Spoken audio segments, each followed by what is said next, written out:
Halo Tribuners, siapa sih yang nggak tahu dengan drama Korea The World of the Married yang menarik banyak perhatian publik? Drama yang mengangkat isu perselingkuhan dan orang ketiga dalam rumah tangga ini menarik perhatian penonton hingga membuatnya gregetan.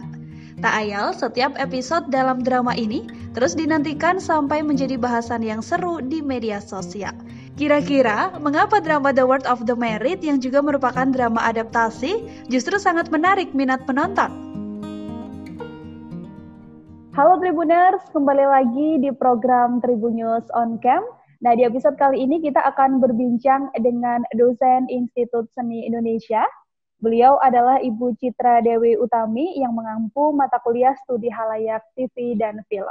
Hari ini kita akan membahas tentang sebuah drama Tribuners yang belakangan sedang viral di media sosial. Ini adalah drama Korea The World of the Married yang memang benar-benar setiap episodenya sudah jadi trending gitu ya di Twitter. Nah, seperti apa sih pembahasannya dan juga kita akan mengupas lebih lanjut dengan Bu Citra. Dan kita sudah tersambung dengan Bu Citra. Halo Bu Citra, terima kasih meluangkan waktunya untuk berbincang dengan kami. Bu Citra, apa kabar?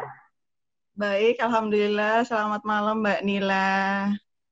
Selamat malam Bu Citra. Sekarang Bu Citra sedang di rumah aja ya Bu ya?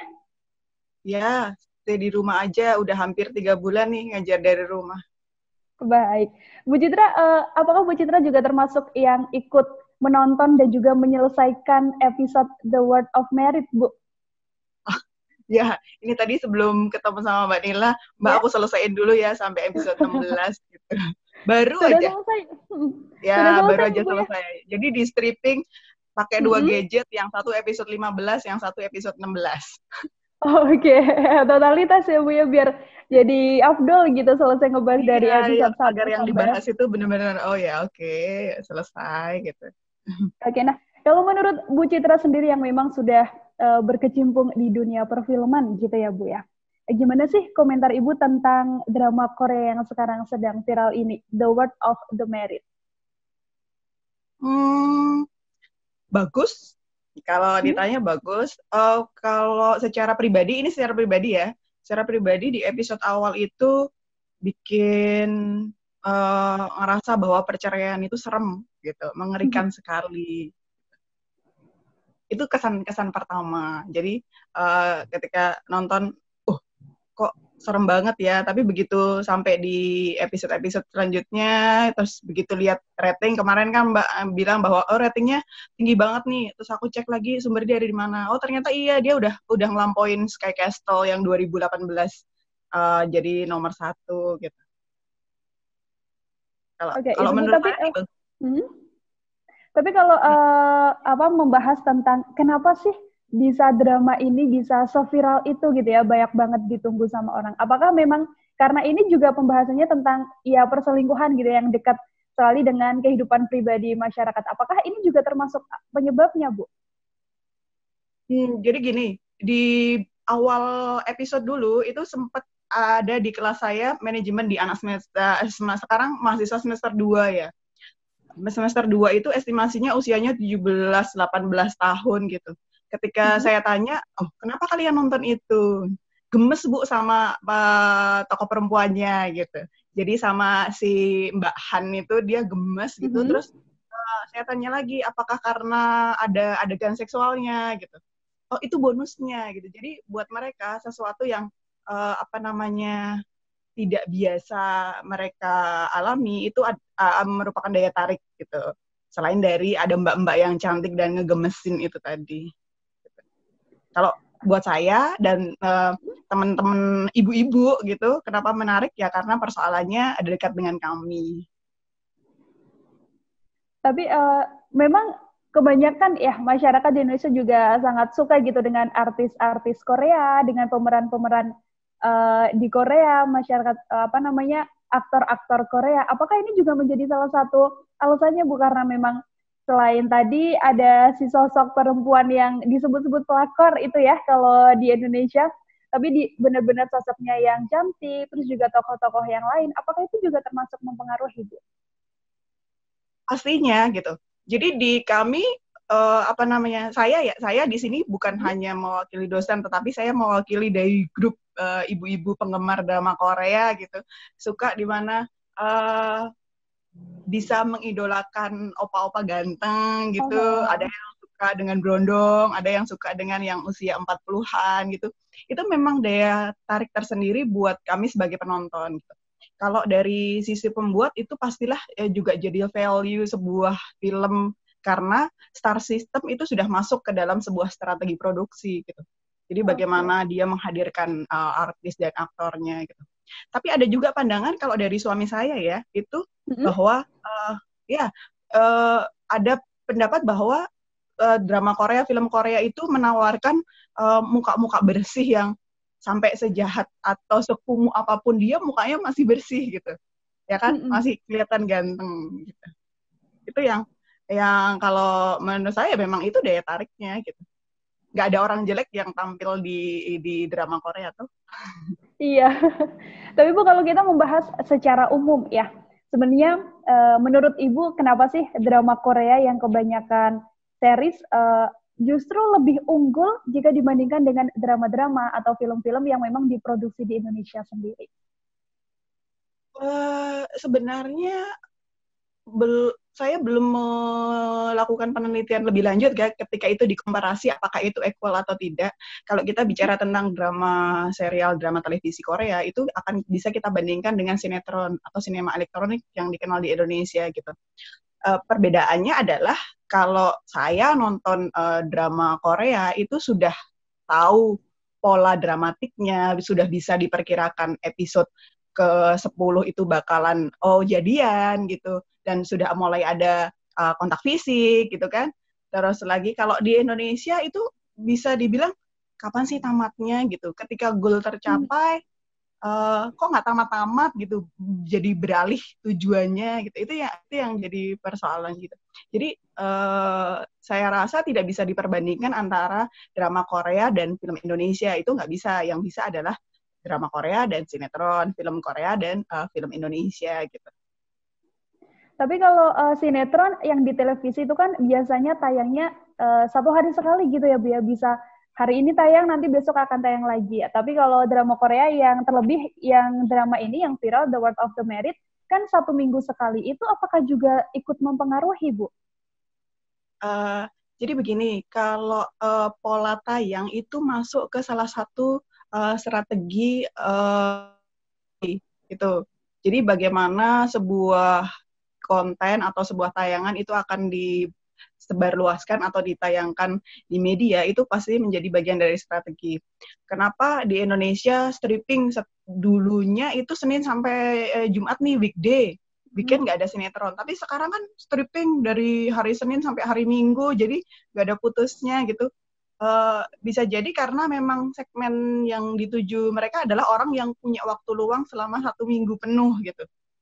Kalau di Korea strateginya adalah di weekend ya kan, Jumat weekend, Jumat Sabtu itu adalah waktu di mana orang nonton televisi gitu.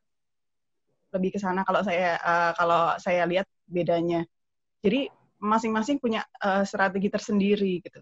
Karena memang target audiensnya berbeda.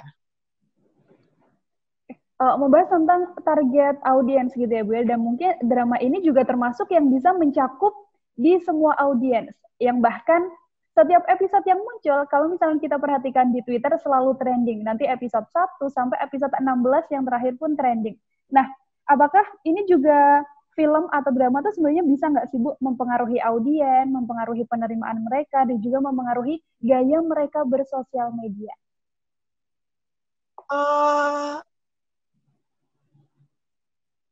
Ada kemungkinan iya, tetapi besar kecilnya itu harus memang benar-benar kita melakukan penelitian lebih lanjut. Jadi tidak bisa dipukul rata ketika ada drama tentang perselingkuhan terus orang tertarik untuk selingkuh, kan enggak. Tetapi ketika ada sebuah tayangan itu akan diterima oleh masyarakat gantung dari referensi mereka, ya kan. Terus kedekatan mereka dengan produksi itu akan sangat berpengaruh. Kan tadi ada yang disampaikan bahwa di Twitter banyak yang menghujat tokohnya gitu. Itu berarti sebuah tanda bahwa aktrisnya itu sukses nih berperan gitu, sampai dengan orang penonton tidak bisa membedakan antara dia yang memerankan karakter dan dia sebagai pribadi aktrisnya itu sendiri gitu. Itu sebuah tanda kesuksesan bahwa dia bisa berakting dengan sebenar-benarnya. Kemudian kalau mau melihat efek dari media itu sendiri, kita kan harus melihat lebih lanjut lagi. Dia hanya nonton tayangan satu drama ini, ataukah dia punya trauma tersendiri gitu. Kak, contohnya dia dari keluarga yang sama persis dengan cerita itu gitu.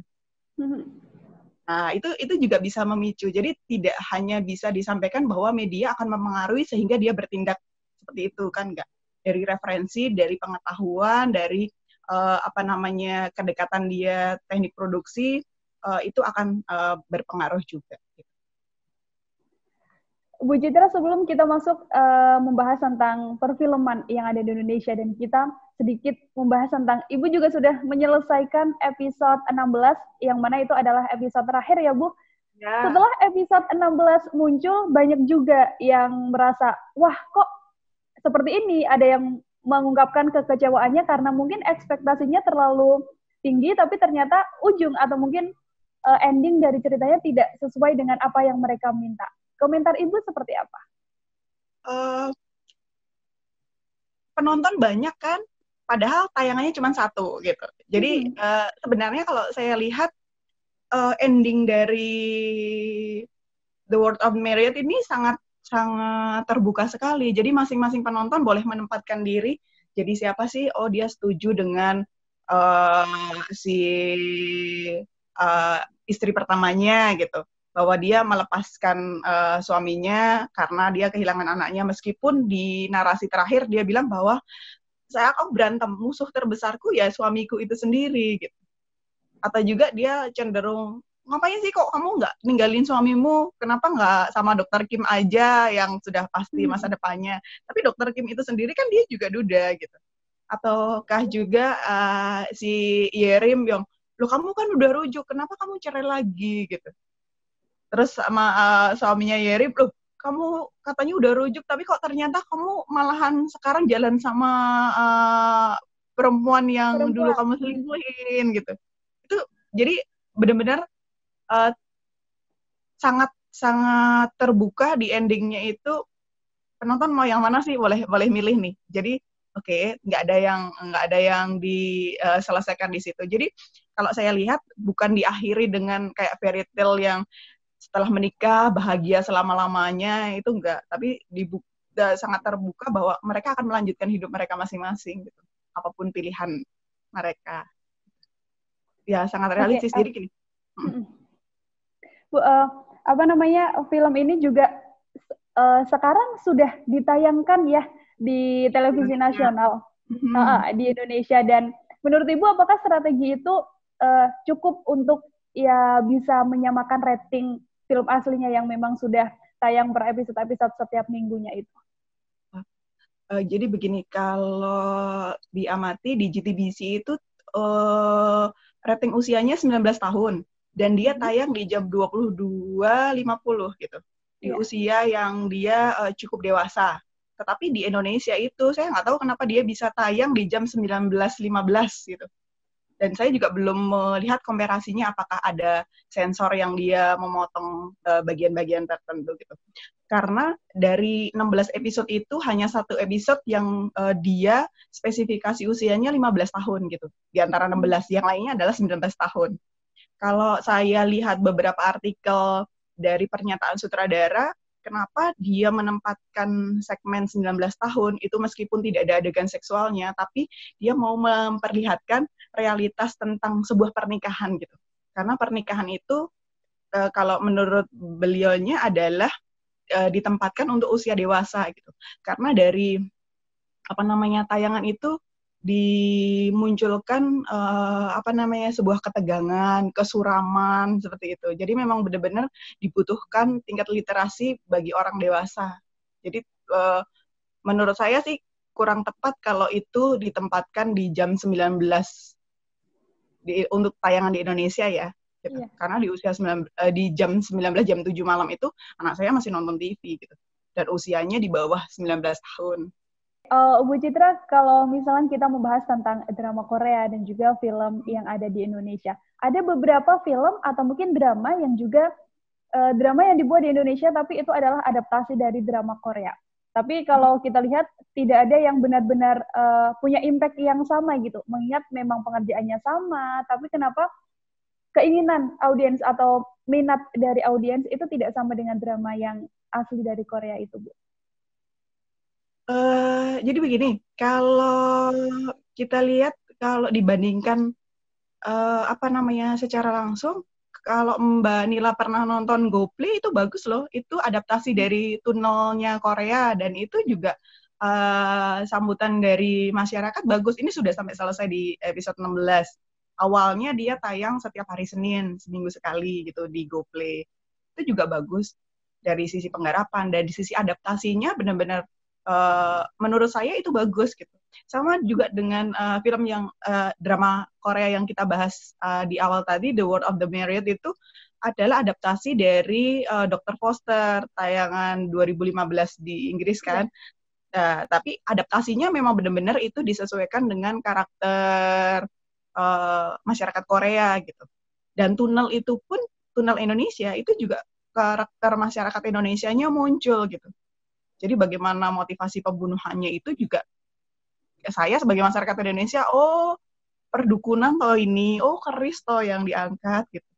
Bisa jadi adaptasi yang dilakukan itu kurang Indonesia banget gitu. Jadi adaptasinya masih apa iya sih orang Indonesia kalau lagi ada masalah mabuk gitu. Karena dia adaptasi di Korea, culture-nya Korea ketika ada masalah dia minum soju gitu. Kalau di Indonesia dibuat begitu ada masalah dia minum ciu gitu kan, apakah iya? Mungkin bisa jadi seperti kalau menurut saya ya, jadi faktor kedekatan itu loh, ketika adaptasi kan harus dibangun lagi kedekatan antara penonton dan tayangannya gitu. Berarti ketika adaptasi ya tidak benar-benar yang membuat itu persis gitu ya Bu ya, tapi memang harus disesuaikan juga dengan sebenarnya keadaan di Indonesia seperti apa, begitu ya? Ya, kalau adaptasi kan diadopsi, berarti ada yang ada yang di-adjust, disesuaikan gitu. Kalau diambil sama persis secara culture beda, ya tidak akan menarik lagi. Cara bertutur orang Korea dan cara bertutur orang Indonesia kan beda. Cara menyelesaikan masalah orang Korea dan cara menyelesaikan masalah orang Indonesia kan beda juga. Gitu. Orang Indonesia tidak terbiasa dengan bisa jadi karakter yang hangat dan romantis yang kayak kita bayangkan opa-opa Korea gitu kan. Itu kenapa kita sangat mengidolakan karena sebenarnya itu kok nggak kita banget ya gitu. Jadi ada beberapa diskusi dengan teman, kenapa suka drama Korea? Iya, karena cukup mencari suami yang mengizinkan kita mengidolakan opa-opa Korea gitu. Yang ganteng. Karena punya suami ganteng itu merepotkan gitu. Jadi dia punya motivasi sendiri kenapa dia suka drama Korea gitu. Oke, Bu, kalau membahas tentang film atau drama-drama yang ada di Indonesia, kalau menurut Bu Citra, genre film apa sih yang sampai saat ini memang paling laku dan banyak diminati di Indonesia? Di Indonesia ya, kalau dari statistik jumlah penonton terbanyak ya masih drama. Terus ya Ayat Raya Cinta masih yang terbanyak ya penontonnya gitu. Dan itu pun juga drama yang tidak lepas dari percintaan, drama percintaan. Tapi kalau menurut Ibu, apakah industri perfilman di Indonesia akan bisa memiliki kesempatan yang sama gitu ya untuk menciptakan drama-drama seperti misalnya The World of the Married yang memang selain itu menjadi konsumsi masyarakat di Korea, tapi juga sudah meluas bisa di Indonesia dan juga mungkin Indonesia juga seperti itu, bisa sampai ke luar negeri dan sebagainya. Menurut Ibu seperti apa? Oke, kalau kita bicara tentang penyebarluasan, berarti itu kan masuk ke distribusi. Jadi butuh strategi distribusi. Kenapa drama Korea itu sekarang bisa dinikmati secara luas? Karena memang dia secara jaringan distribusinya sudah bekerja sama dengan Viu, ya kan? Saya bisa nonton beda satu hari dengan subtitle Indonesia karena saya nonton di Viu gitu. Atau juga saya bisa nonton di iFlix tapi rada telat seminggu, 2 minggu gitu. Atau juga bisa bareng untuk drama-drama lain di Netflix gitu. itu kan karena jaringan distribusinya dari TVN atau juga dari JTBC, dia bekerja sama dengan platform yang online gitu.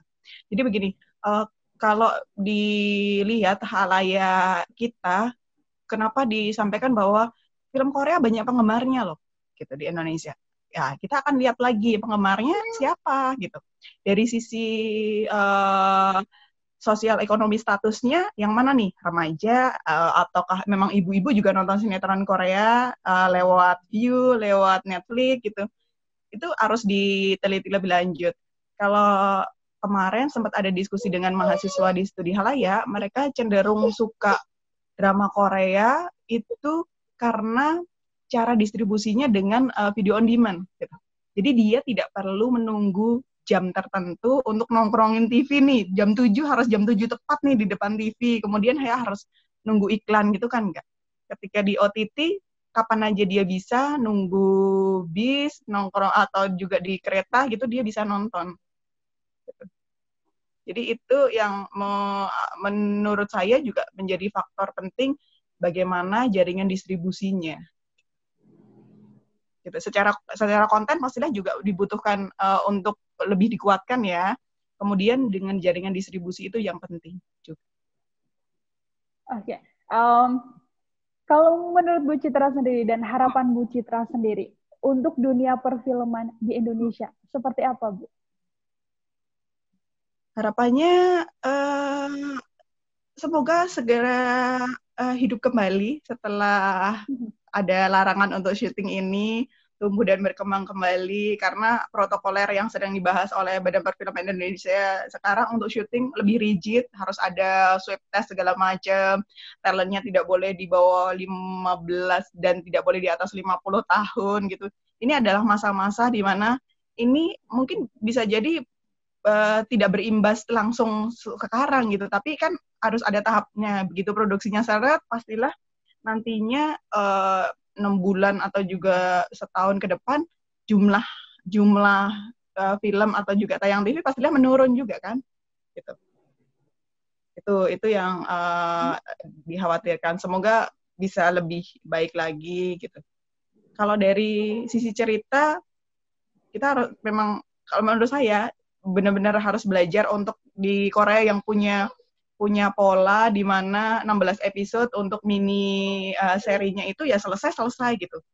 Bukan kayak pernah nonton Tersanjung kan, sampai dengan episode yang ratusan itu, sampai dengan ini goalnya apa sih, yang mau dicari apa sih, nggak selesai gitu. Tapi tetap aja ratingnya tinggi di Indonesia gitu. Iya. Karena memang sosial ekonomi status yang nonton itu bisa jadi beda dengan yang nonton drama Korea gitu. Kalau kita bicara tentang kenapa laku, di strategi promosinya juga perlu untuk diketahui juga gitu. Jadi kalau saya lihat ya, JTBC itu dia punya website sendiri yang sampai dengan cuplikannya itu dia buat per apa ya? Dia buat per sekuen gitu. Jadi benar-benar orang itu diajarin untuk kamu harus tertarik loh nonton ngikutin ini. Kemudian juga diberitakan terus kan, ada berita setiap kali buka Google gitu, dia mesti ada tawaran besok apa yang cerita itu masuk ke strategi promosi gitu. Kalau kita lihat sinetron kita kan hampir bisa dibilang orang sinetron sesu apa ya gitu, nggak bakal tahu karena mungkin memang stripping yang sekarang tayang jam 7 selesai editing jam 7 kurang 5 gitu. Iya. Bisa jadi seperti itu. Tapi kalau menurut Bu Citra sendiri, efektif tidak Bu sinetron di Indonesia yang mungkin bisa dibilang ini kejar tayang gitu ya, setiap hari pasti harus tayang, apakah ini juga cukup efektif untuk dinikmati oleh penontonnya? Jadi begini, efektif tidaknya kalau menurut saya tergantung pada penonton masing-masing ya. Karena sekarang kan audiens aktif di mana audiens bisa memilih, memilah apa yang mereka butuhkan karena salurannya banyak, pilihannya banyak gitu. Bisa jadi untuk selain saya menonton sinetron itu adalah sesuatu yang menyenangkan gitu, sesuatu yang bermanfaat untuk mereka gitu.